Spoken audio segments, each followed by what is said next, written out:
ଓଡ଼ିଶାର ସୁନାମଧନ୍ୟ ସାମ୍ବାଦିକ ଅରିନ୍ଦମ ଦାସ ତାଙ୍କର ଚତୁର୍ଥ ଶ୍ରାଦ୍ଧବାର୍ଷିକୀ ତାଙ୍କର ପୈତୃକ ଗାଁ କେଉଁଝର ଜିଲ୍ଲା ରାଇକଳା ଗ୍ରାମରେ ପରିବାରବର୍ଗ ଗ୍ରାମବାସୀ ଓ ଶୁଭେଚ୍ଛୁଙ୍କ ଗହଣରେ ଶୋକାକୁଳ ପରିବେଶରେ ପାଳନ ହୋଇଯାଇଛି। 2021 ମସିହା ସେପ୍ଟେମ୍ବର ମାସର ଆଜିକା ଦିନରେ ଖବର ପରିବେଷଣ କରୁଥିବା ବେଳେ ମୁଣ୍ଡୁଳି ବ୍ୟାରେଜ୍ ମହାନଦୀରେ ଏକ ଦୁର୍ଘଟଣାରେ ତାଙ୍କର ମୃତ୍ୟୁ ହୋଇଯାଇଥିଲା। ତାଙ୍କର ପୈତୃକ ଗାଁ ରାଇକଳାରେ ତାଙ୍କର ପ୍ରତିମୂର୍ତ୍ତିରେ ମାଲ୍ୟାର୍ପଣ କରି ଏକ ସ୍ମୃତି ସଭା କରାଯାଇଛି। ଏହି ଅବସରରେ ବିଭିନ୍ନ ବର୍ଗର ବ୍ୟକ୍ତି ବିଶେଷ ଶ୍ରାଦ୍ଧବାର୍ଷିକୀ ସଭାରେ ଯୋଗଦେଇ ତାଙ୍କର ସ୍ମୃତିଚାରଣା କରିଥିଲେ। ଅରିନ୍ଦମ ଜଣେ ସାହସୀ ନିଷ୍ଠାବାନ ସାମ୍ବାଦିକ ଥିଲେ। ବନ୍ୟା ହେଉ କି ବାତ୍ୟା ସବୁଠି ଖବର ପରିବେଷଣ କରିବାରେ ସେ ଆଗରେ ଥିଲେ। ଏଥିସହିତ ଜଙ୍ଗଲର ଜନ୍ତୁକୁ ତାଙ୍କର ଥିଲା ଅଗାଢ଼ ଭଲ ପାଇବା ଆଉ ଏକ ଜଙ୍ଗଲ ଜନ୍ତୁକୁ ପ୍ରତି ଅହେତୁକ ଆସକ୍ତି। ସେଥିଯୋଗୁଁ ମୁଣ୍ଡୁଳିରେ ଦୁର୍ଘଟଣା ଘଟି ତାଙ୍କର ମୃତ୍ୟୁ ହୋଇଥିଲା।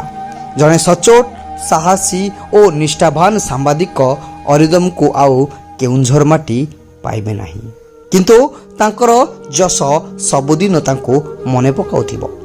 କିନ୍ତୁ ସବୁ ପରେ ବି ଜଣେ ମା, ଜଣେ ଭଉଣୀ ତାଙ୍କର ନିଜର ଅତି ଆପଣାର ସନ୍ତାନ ଓ ଭାଇଙ୍କୁ ହରାଇଛନ୍ତି। ଏପରି ସ୍ଥଳେ ଅରିନ୍ଦମଙ୍କ ପରି ଦୁଃସାହସ ଆଉ କେଉଁ ପୁଅ ନ କରନ୍ତୁ, ଯାହା ପାଇଁ ମାଆର ପରିବାର ଲୋକଙ୍କ ଆଖିରୁ ଲୁହ ନ ଝରୁ ବୋଲି ତାଙ୍କ ବଡ଼ ଭଉଣୀ ରୋଜାଲିନ ଦାସ ଆହ୍ୱାନ କଲେ। 2025 ପର୍ଯ୍ୟନ୍ତ 4 ବର୍ଷ ହେଇଯାଇଛି। ସେ ଆମ ପାଖରେ ନାହିଁ ସତ, ଶରୀରରେ, କିନ୍ତୁ ତାର ଆତ୍ମା ସବୁବେଳେ, ପ୍ରତ୍ୟେକ କ୍ଷଣ ଆମେ ସବୁବେଳେ ଫିଲ୍ କରୁଛୁ। ସେ ଶରୀରରେ ଆମ ପାଖରେ ନାହିଁ, କିନ୍ତୁ ପ୍ରତ୍ୟେକ କୋଣରେ ଆମେ ତାକୁ ସବୁବେଳେ ଦେଖିପାରୁଛୁ। ତା ପାଇଁ ଆଉ କହିବା ପାଇଁ ମୋର ନାହିଁ, ଶକ୍ତି ନାହିଁ। କିନ୍ତୁ ସେ ଯୋଉ ଭାବରେ ଚାଲିଗଲା ଆମକୁ ଛାଡ଼ିକି, ତାକୁ ମନେ ତ ସବୁବେଳେ ପଡ଼ିବ, କିନ୍ତୁ ଗୋଟିଏ କଥା ଯେ ତା ଜୀବନ ଯେମିତି ଚାଲିଗଲା ସେମିତି କାହା ଜୀବନ ଆଉ କେବେ ନ ଯାଉ। ସେଥିପାଇଁ ସମସ୍ତେ ଟିକେ ଧ୍ୟାନ ଦେବେ ଯେ ଏପରି ଅଘଟଣ ଓଡ଼ିଶାବାସୀଙ୍କ ପାଇଁ କେବେ ନ ଘଟୁ।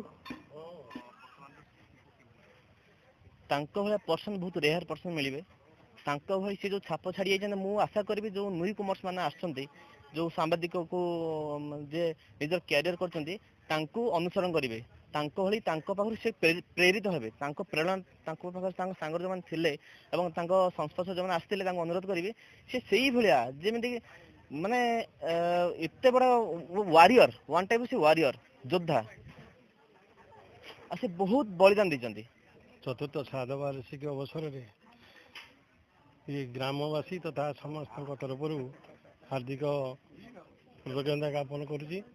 ଯାହା ହେଉ ତାଙ୍କର ଆଜି ଶ୍ରଦ୍ଧାସମ୍ମାନ ଅର୍ପଣ କରି ତାର ଆତ୍ମା ପ୍ରତି ଗଭୀର ଶ୍ରଦ୍ଧାଞ୍ଜଳି ଜ୍ଞାପନ କରାହେଇଛି।